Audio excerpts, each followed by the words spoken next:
Okay, all right, so let's get it started. So I want you all to feel very welcome to this initiative. It's a huge pleasure for VDI in Brazil, which is the Brazilian German Engineering Association here. And it's very nice to have you all here. Today we're going to be presenting the Bosch Startup Harbour, which is an accelerator and incubator program for startups that Bosch has done in Germany and is also doing here in Brazil. So we'll have the both views from the German side and from the Brazilian side, and also a view from Bruno, which is a startup that participated on the program, and he was going to present himself in a little bit. So feel very welcome. One last message that I would like to give you guys is that you can use the Q&A down below on your screen to make some questions. So we're going to have the Bosch Germany presentation, the startup view, and then afterwards the Brazil Bosch view, and then we'll have 15 or 20 minutes for questions and answers about the program. So feel free to join us, feel free to ask for us. We will answer everything that is on the Q&A, not the chat, the Q&A, please. So that's it. We're very happy to be sharing this webinar, and I would like to give the word to Marisa to introduce herself and then start our webinar formally. Thank you, Marisa.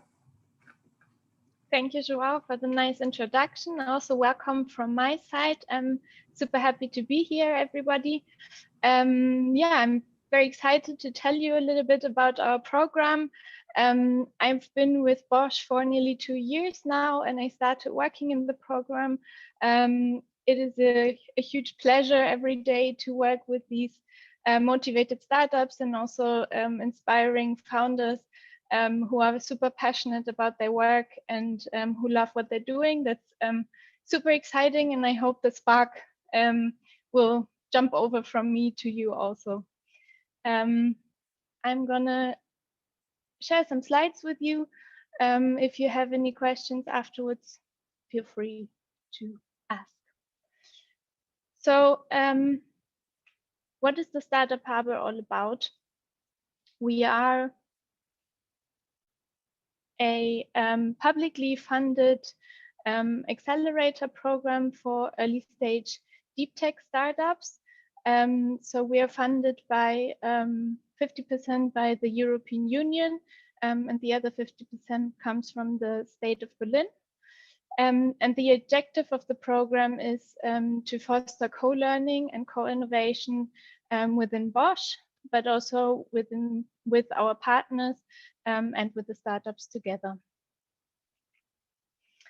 We started that program in 2018, so we have been supporting over 30 startups so far with our program. So quite successful in that regard.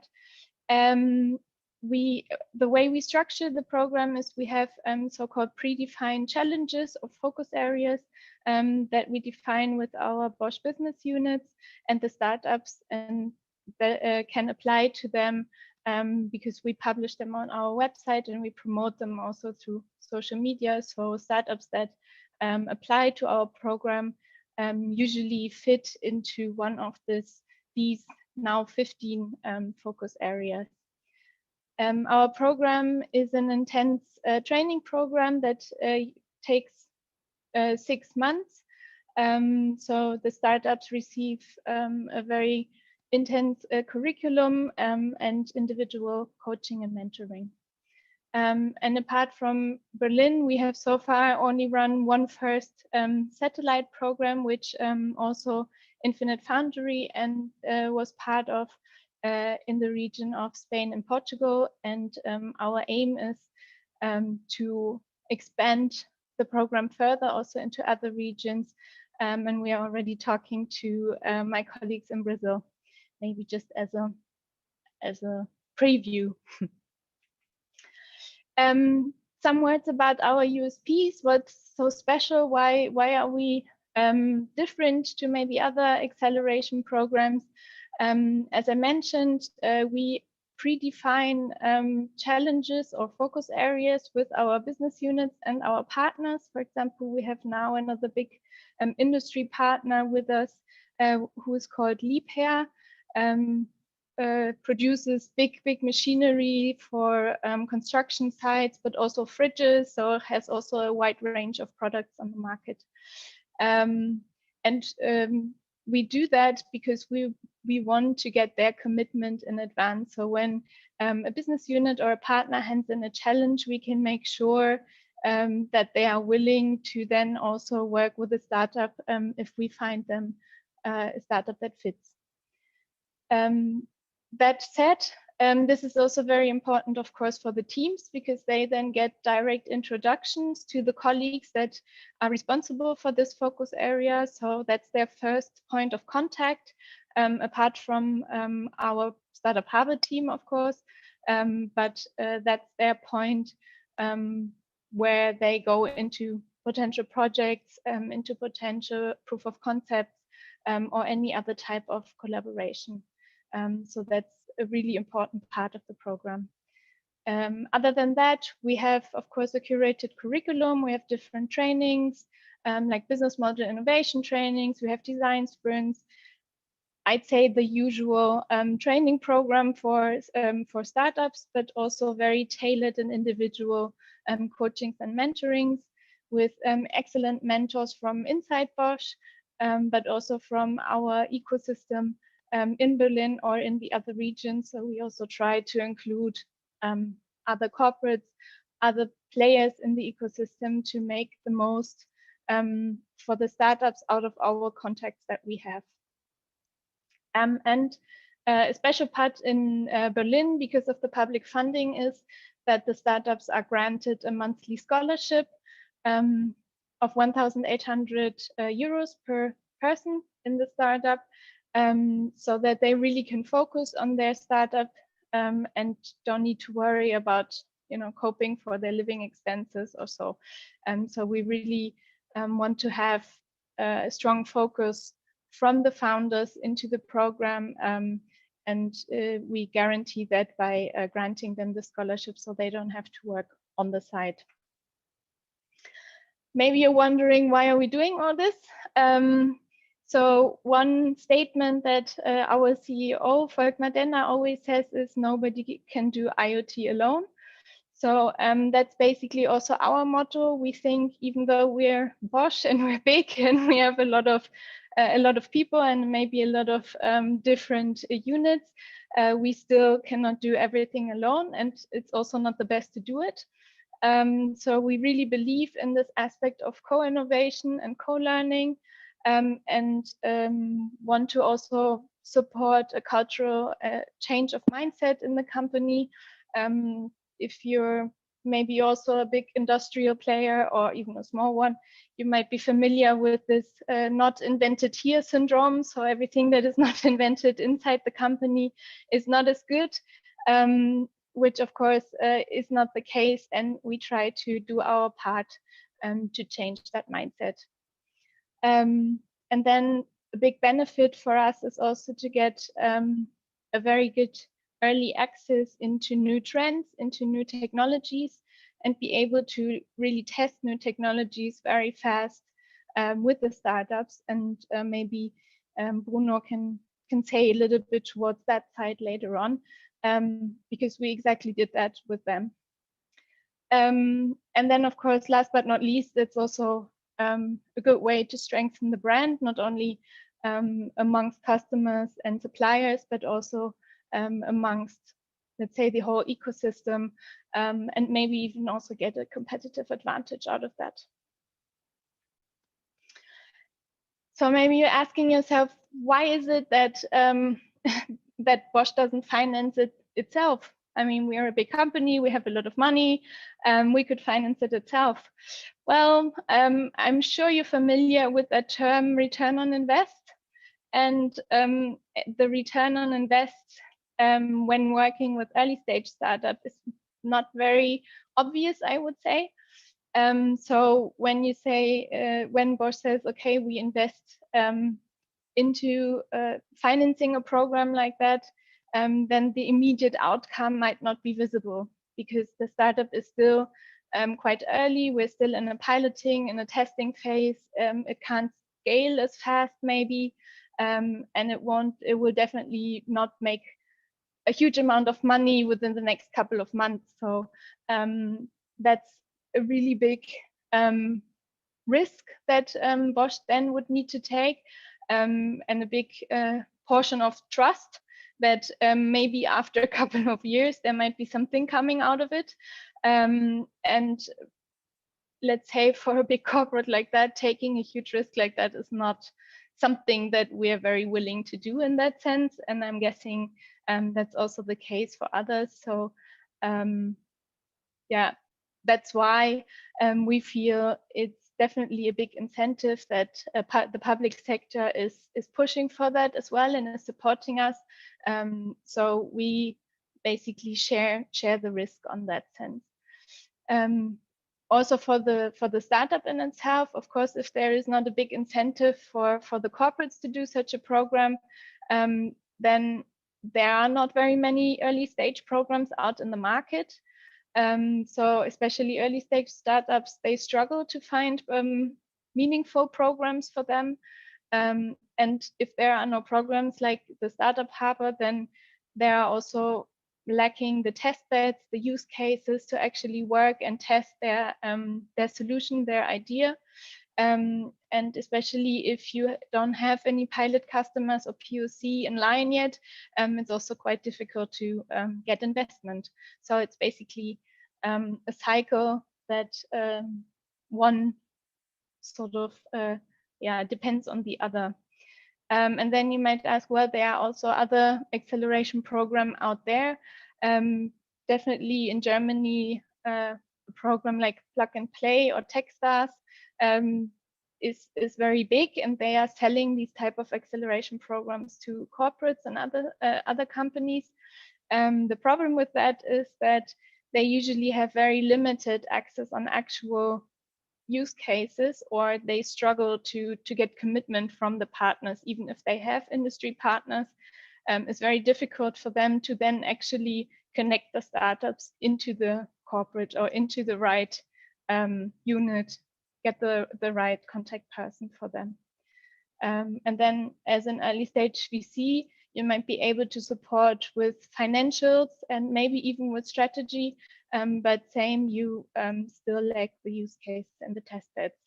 So that's why we believe in this combination of industry and public investment in order to really get an effective collaboration out and help early stage startups on their journey to become a sustainable and successful startup. When we talk about collaboration, there are various and very different types of collaboration. Maybe to give you a better understanding of what we mean with collaboration, I brought some examples here of startups that we have worked with in the past.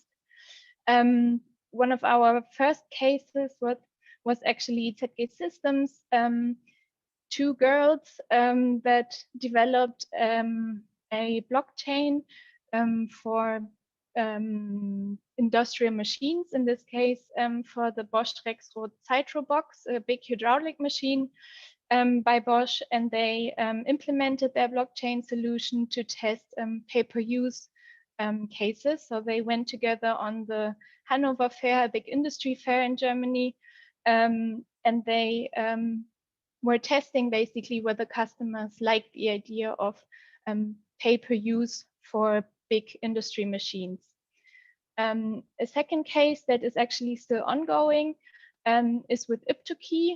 Iptoki is a startup that has an access management for buildings. They started off with access management for cars actually, and then they diverted within the program and pivoted actually into access management for buildings.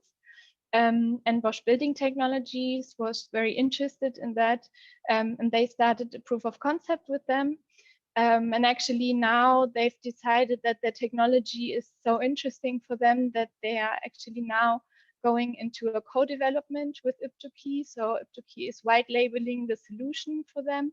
and Bosch Building Technology is integrating their technology into the Bosch card readers in the buildings. Another case would be Blipstream, which is a startup that provides basically people counting in retail stores. But you know, we in Germany are very anxious on data protection, so that's why having a camera or so in the market is always a big no-go for us. And they do it with heat sensors. So in that case, for us, it's data protection safe, let's say. And their solution is now on the Bosch IO retail platform, which is a big platform for different suppliers to offer their solutions. And they work together with Edeka, is one of the biggest retail stores in Germany. And they work together now with Bosch IO to provide their solution in all the big Edeka retail stores.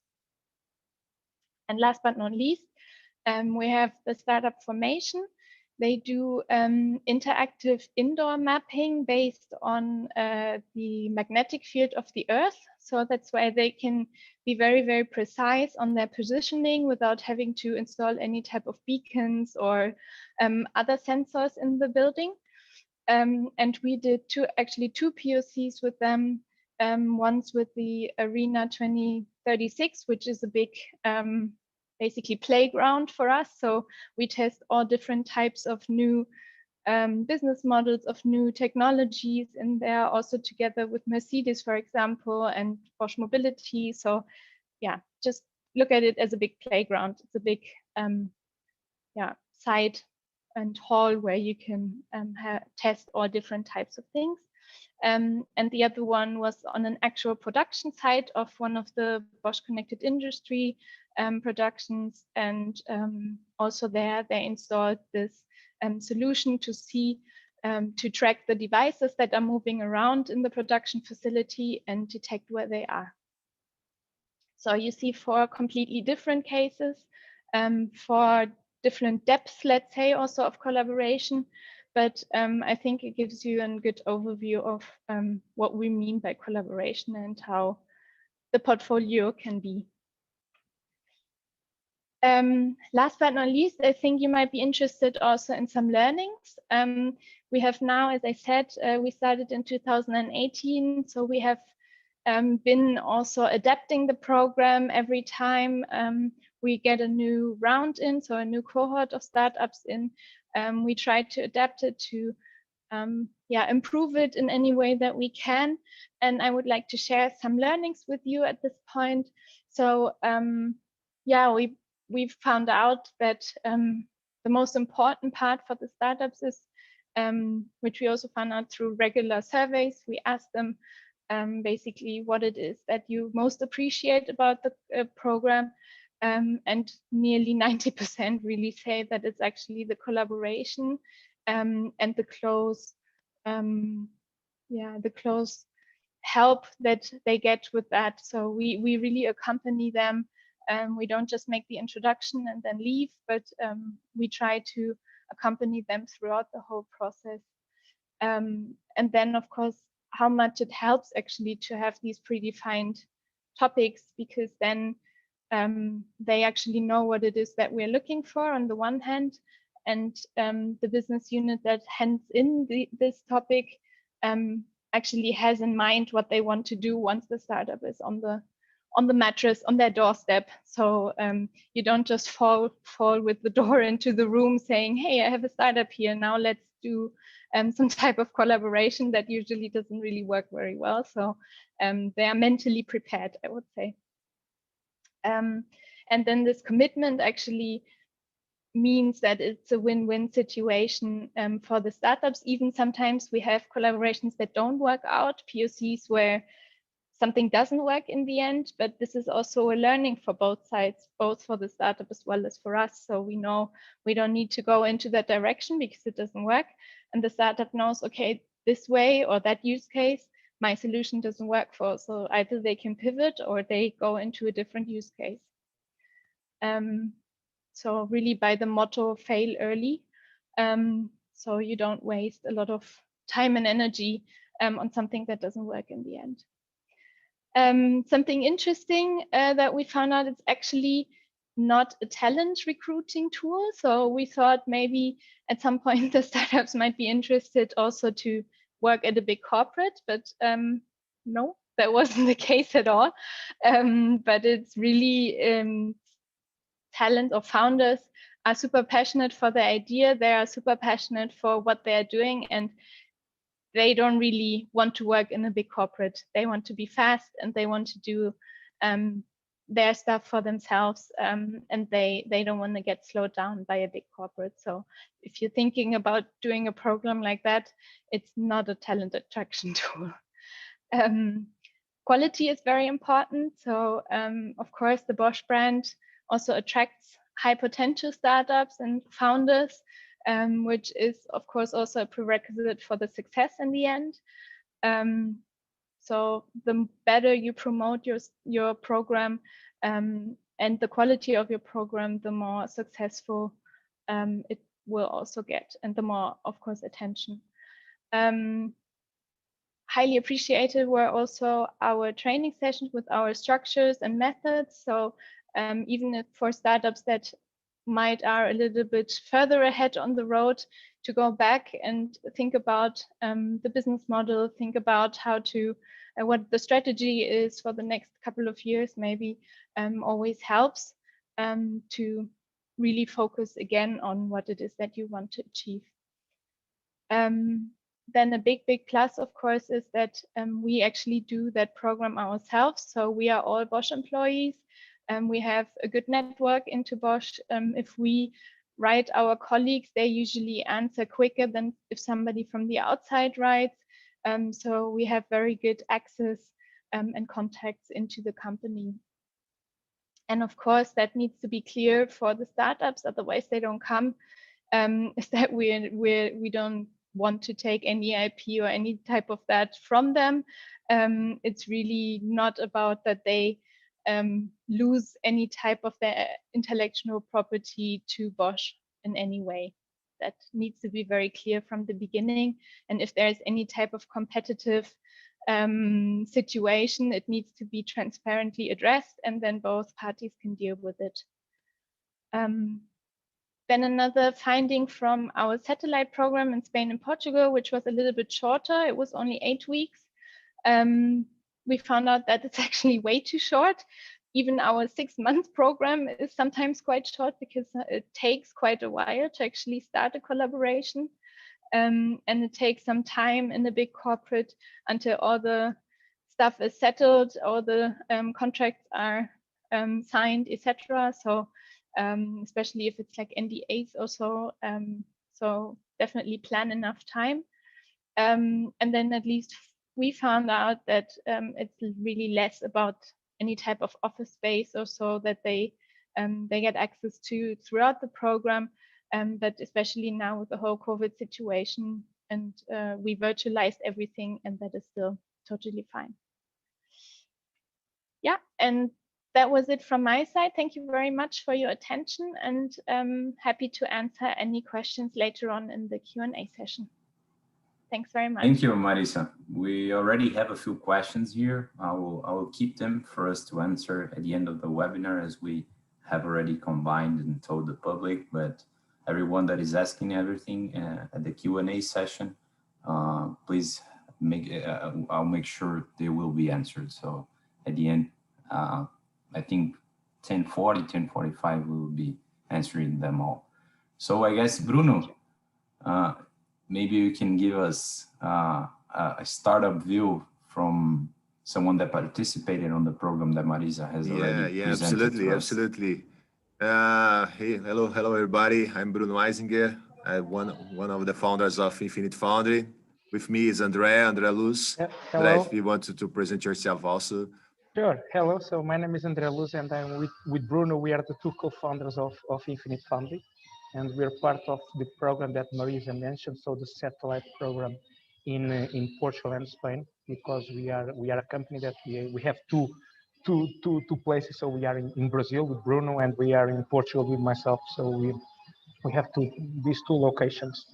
So let me just give you a brief overview first of what is a startup, then why for us we thought that we thought the accelerator was a good idea, and then our feedback of the accelerator, so that you can see from the startup perspective what we are looking when we go to a program like this.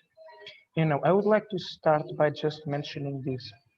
A startup is not a technological company. It's a scalable business. It's all about the business part. Of course, usually you have a technology that is more advanced than others, so that it enables you to scale fast your solution. But a startup, by definition, is a scalable company. So, and Marisa mentioned a lot about that. So, all our main concern as a company is speed. Is speed of implementation, is speed of onboarding, is speed of closing sales. So it's all about that. Why is that the case? If you look to the market, for example, if you look to Uber, you have just Uber almost as the worldwide invite sharing. If you look at Facebook, it's a hugely present force in the social media. So usually you have almost, which is in software and in this kind of technology, the winner takes all. So it's all about being faster than other. Of course, then we have to have the technology, but it's also being faster. And that's why here the term accelerator is important, because it's exactly tools and the program that we see that can boost our speed. And that is why it is important. The reason why we are in such a hurry is also from a very financial part. An investor, they have hundreds of possible startups to invest. So what they are looking to a startup that can generate value faster than others. It's that simple. They put X amount, they want to have X plus something, and they want to see what is the startup that they can get that return faster than others. So it's all about, again, not just the startup because we want to have a strong presence in the market, but also from a funding perspective, we are pushed by the investors on this speed.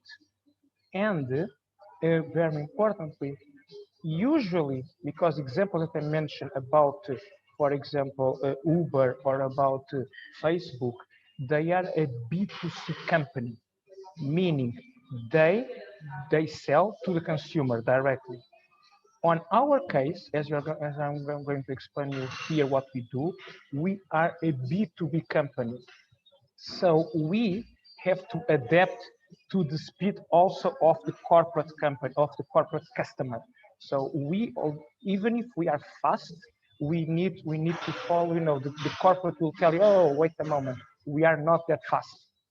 So, and that sometimes that can influence negatively our business, because we are always finding we are always in the market to be faster than others. So here it comes why an accelerator, and specifically an accelerator by a corporate, is hugely important. It's important because in two ways we can, of course, be faster, as Marisa mentioned. If Marisa, because she's an employee of Bosch, emails to a colleague, they'll reply faster than if we email them. It's that simple. So with Marisa and with the help of the Bosch accelerator team, so the startup Harbour team, we can reach faster to Bosch, and we can get the value faster. So that is the first big goal. The second is, of course, that we just in some corporates, strategically for a company like us, we may want to be a bit further than just a supplier. We want to be partners. We want to see, okay, there is some synergy there. So you are doing this, we are adding this kind of technology. Can we together approach the market and actually extract more value of this? So these are the two very, very important aspects that we always mention. And when we were looking to accelerators that could accelerate our business, the Bosch Startup Harbour highlighted us because of exactly what Marisa mentioned. They have Bosch team with hands-on on helping startups. So it's not a third party, which again, the third party will take more time for the corporate to answer the third party that is managing the accelerator. So that is the huge value was Bosch putting pressure on Bosch in this case. Of course, I'm mentioning Bosch because this is the use case that we are here, but in general, that is the concept. If a corporate manages the accelerator program, means that they put pressure on their own structure. Also means from a startup perspective that, okay, these guys, they are not just, by curiosity looking at startups. They actually have some internal KPIs. So they actually have some internal milestones that they need to achieve. So they have a strategy. And when we apply to the Bosch startup Harbour, they told, okay, we want startups in these kind of verticals. So these are the challenges that we are looking to collaborate with startups. And that for us was very important. So that meant for us that, the Bosch, they are looking to partner with startups, they're looking to work with startups on a specific vector that it was exactly one of our areas was highlighted there. So we were very comfortable. So we said, okay, it's a good win-win because they are aligned with us and they can put pressure so that we can move forward a bit faster. So, the main message that, I would like to mention here, and we would like to mention here is that for us, from a startup perspective, an accelerator is not, an idea, it's just an idea championship. It's not an idea. It's actually very focused on being very fast and delivering measurable KPIs. And that is the important part. So it's not about imagine. We sometimes see this in Brazil, which is, oh, we are having a problem of accelerator, and imagine we have a furnace, and so the challenge is that I have furnace number 5, and I want my furnace to improve the control of that furnace.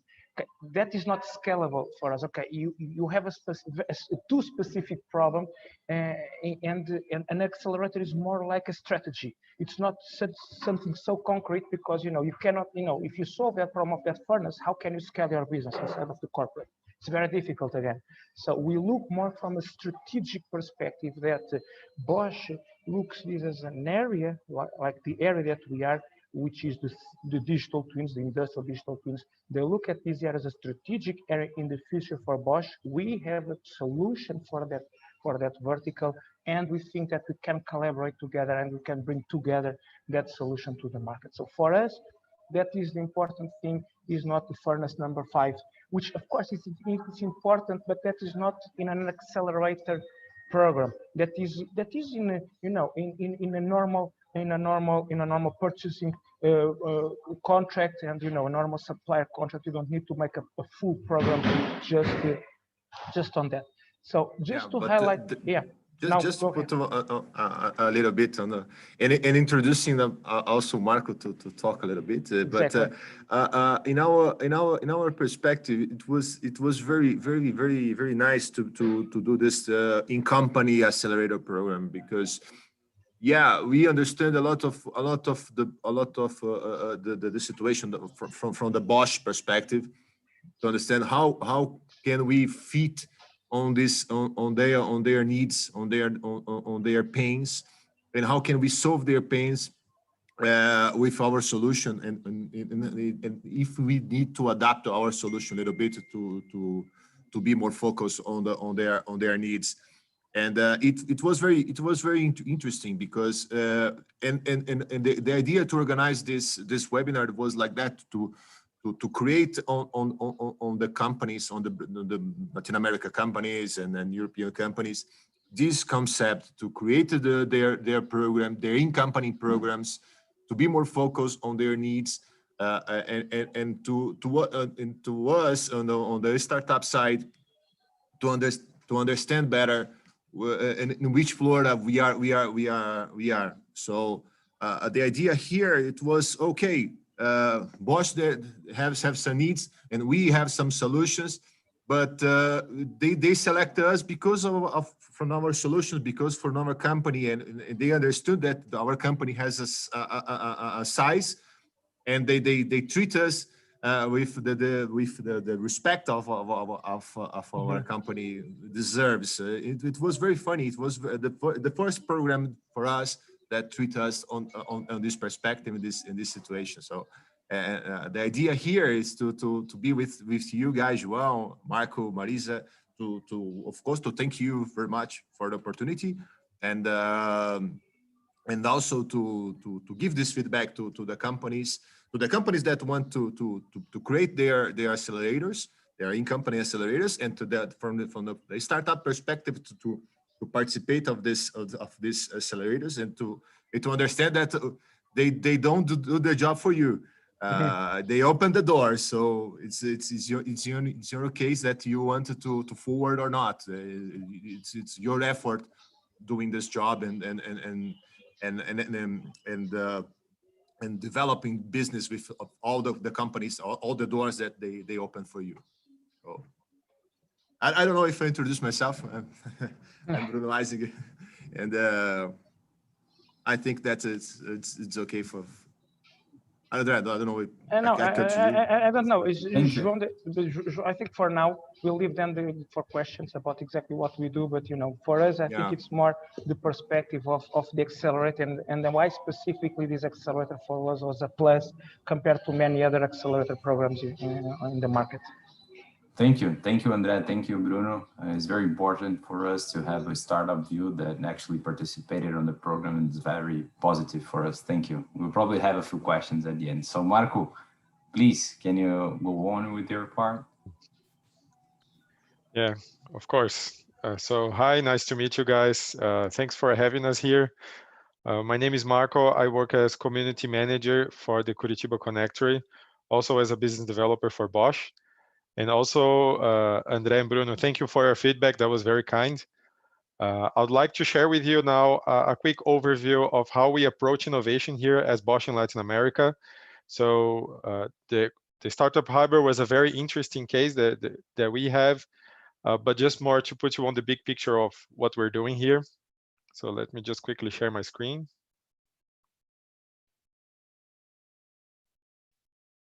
Can you see me? Can you guys see my screen here? Yes, we can. Yes, thanks. Okay. So this is a quick overview for someone that hasn't been formally introduced. So Bosch is we are more than 130 years old with almost 400,000 employees worldwide in 60 different countries. And in Brazil here, we are more than 60 years here in Brazil, at least, especially in Campinas. And then we have other regions here. We have plants in Curitiba, Aratu, Pomerode. And then we have 4 different business areas. From Bosch, we have mobility solutions, so everything that related to mobility vehicles and the automotive industry. Industrial technology, so manufacturing and hydraulic and drive, packaging, energy and building technology, so security cameras and heating, energy efficiency products, and consumer goods. So we have household appliances and power tools and accessories. So sometimes in Brazil, people are more used to Bosch as a power tool manufacturer, but actually 60% of all our sales is with the automotive industry and 40% with the other 3 areas. And also it's very interesting that Bosch is a private company. So it's a limited liability company, so worldwide.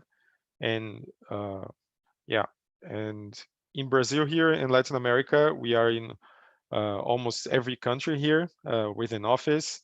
We are in 4,400 associates, and all the 4 business sectors are present here in Latin America. So this is just a quick overview. That picture you saw at the beginning, this was of our headquarters in Campinas. So now quickly jumping to innovation at Bosch. So Bosch is facing a very major transformation, is that we were born in the automotive industry. We thrive there, we're still thriving there. But as we all know, the transformations are imperative and they are arriving for everyone. So Bosch is going through the challenge to transform itself in an AIoT company. So if you guys never heard about the AIoT, so it's a mixture between artificial intelligence and the Internet of Things. because they're very closely related. And when you go through this kind of transformation, you always start talking about innovation, then how can you change your company? And we are always faced with the questions that the way we do business for our current business is inherently very different from the way we need to do, or we need to work to explore new businesses in new areas. And this we started discovering very early on.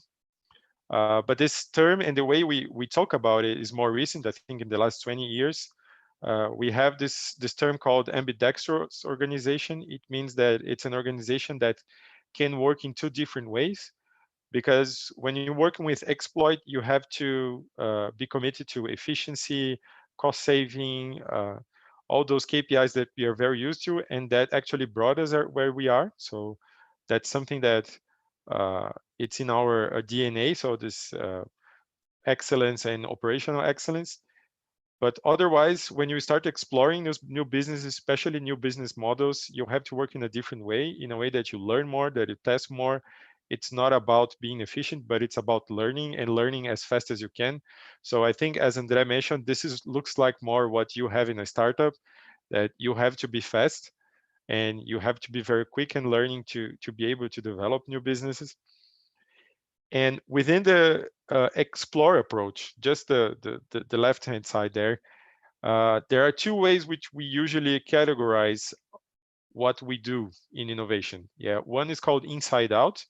It means that our innovations that are developed within Bosch and then goes to the market, goes to the ecosystem. So internal programs, internal product development, business development.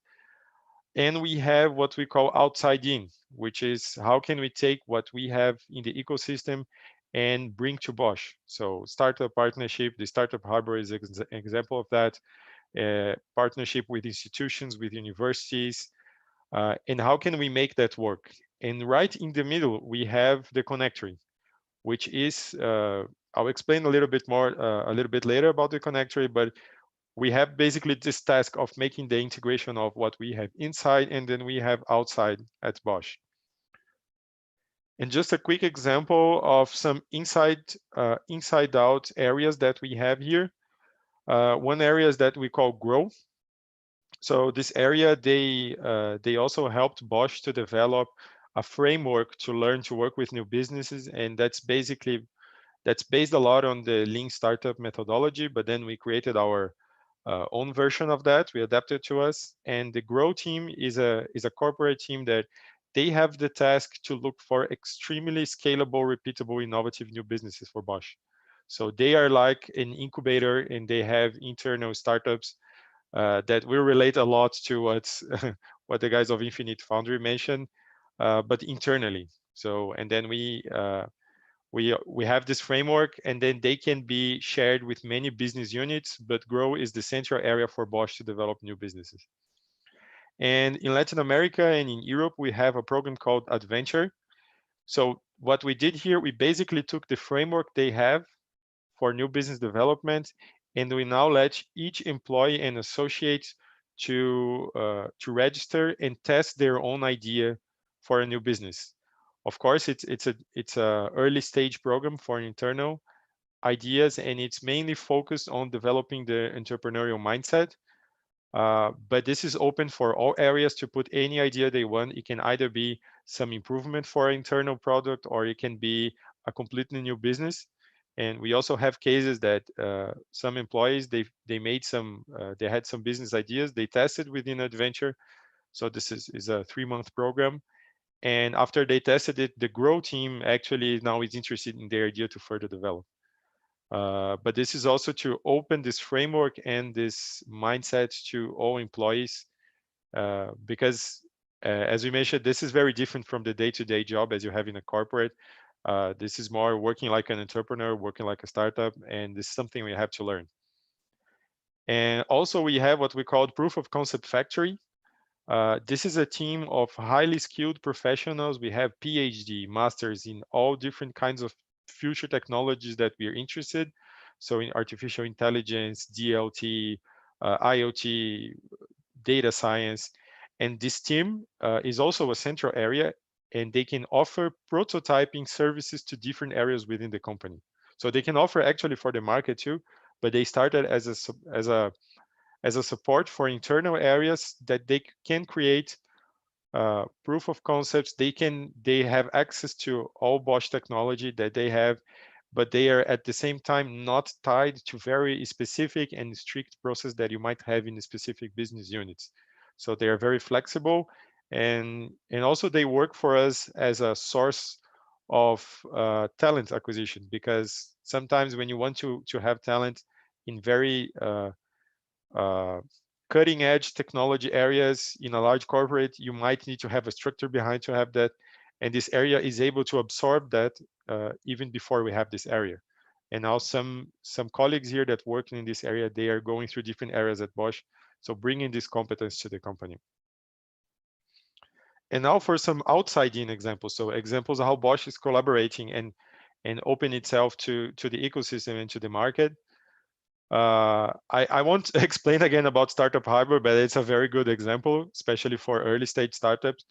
But we have an area on Bosch from Bosch Venture Capital, and they have this open Bosch program. And this program is for more mature startups, for scale-ups. But what they actually do is that they select challenges from within Bosch globally that could be solved by a startup. So that's interesting. They not only select a startup, but they select an area for Bosch that is ready to work with startups, and they help finance the proof of concepts project. So you can enter on this website, and then you can also register your startup there and participate when they have different areas. And then, of course, we have Startup Harbour for early stage, as Marisa mentioned. So it's a different kind of collaboration than you have with Open Bosch. And we have the Innovation Gateway. So this is a gateway for any company that wants to partner with us, or even institution. They they can go to this website and they can propose what they want to do with Bosch. So they want to sell a patent, they want to collaborate on a project, they want to sell a product, they want to buy a product, or they want to co-innovate with us.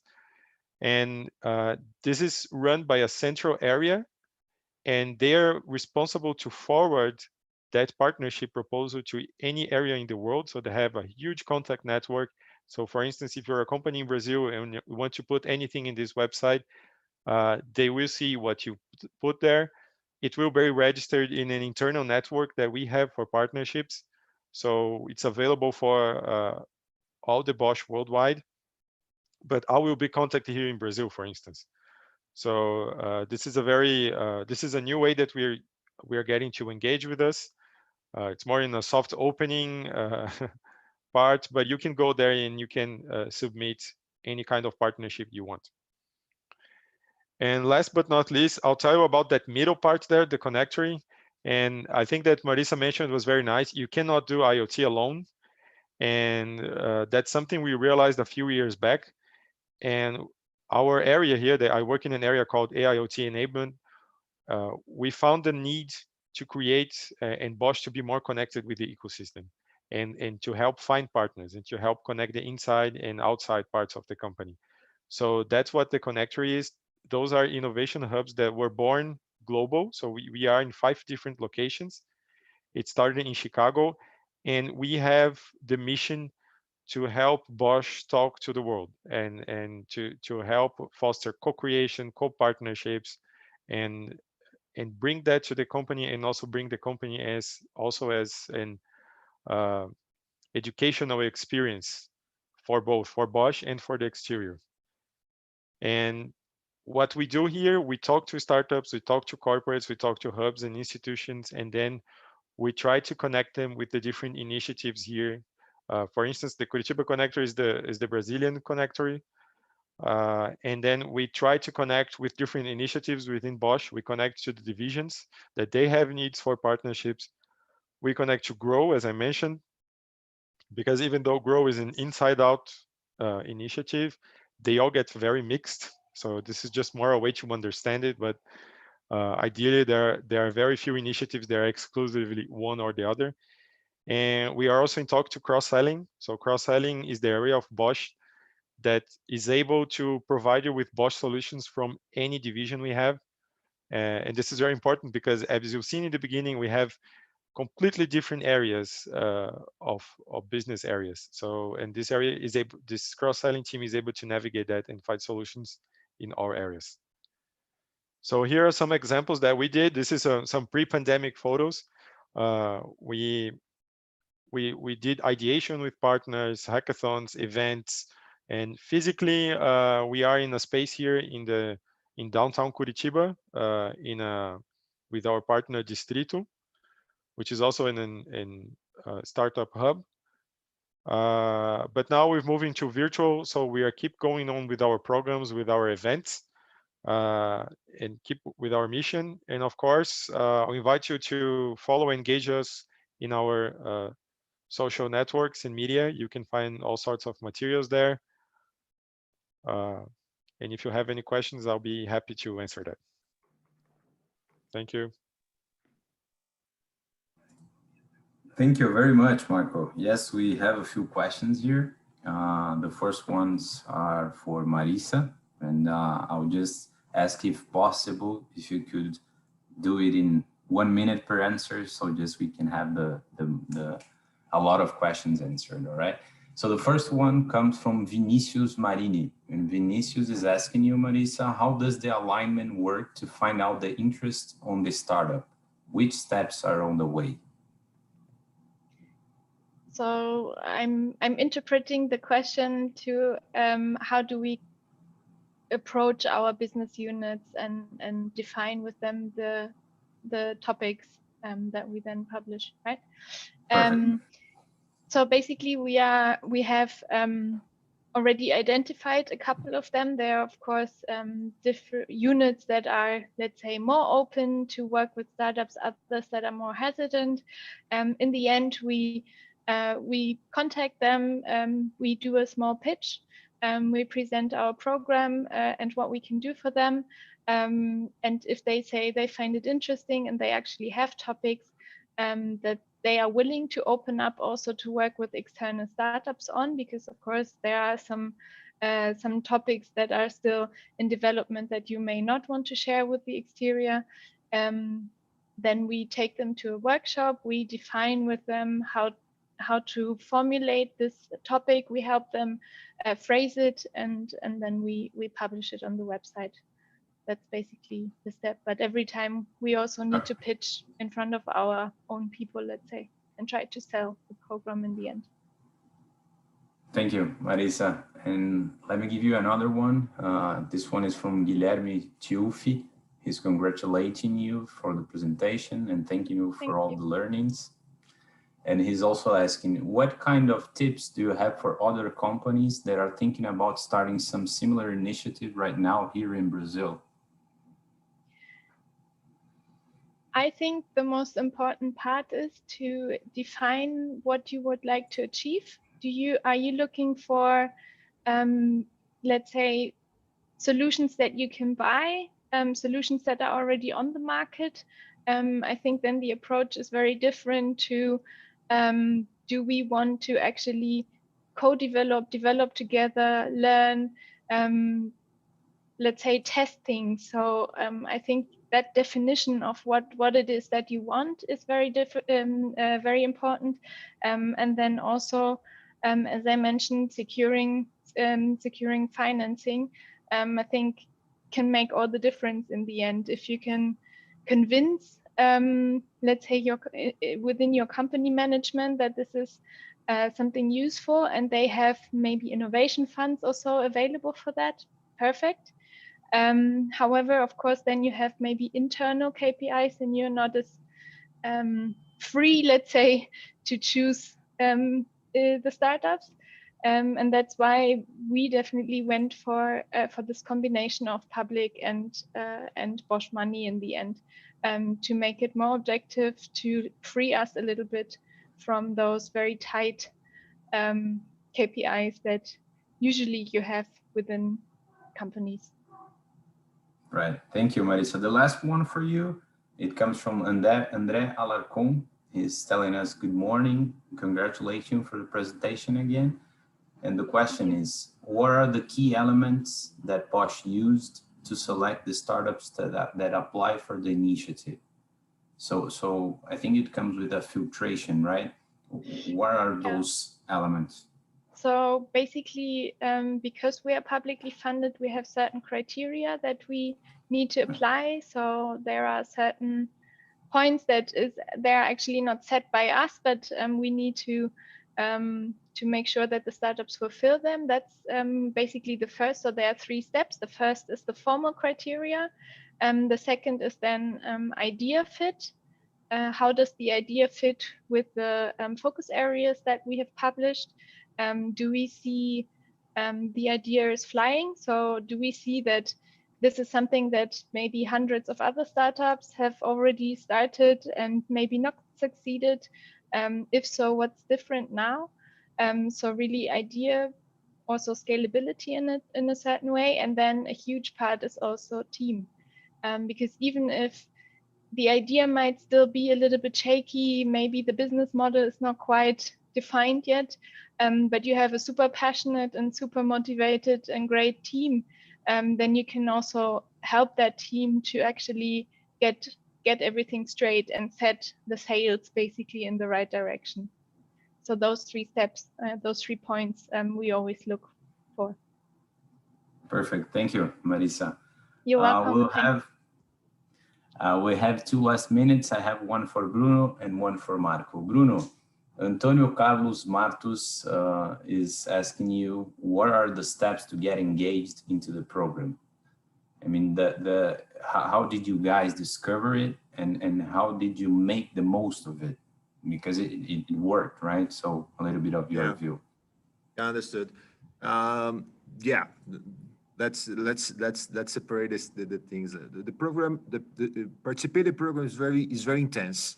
So yeah, take a little bit of the two questions that the people said.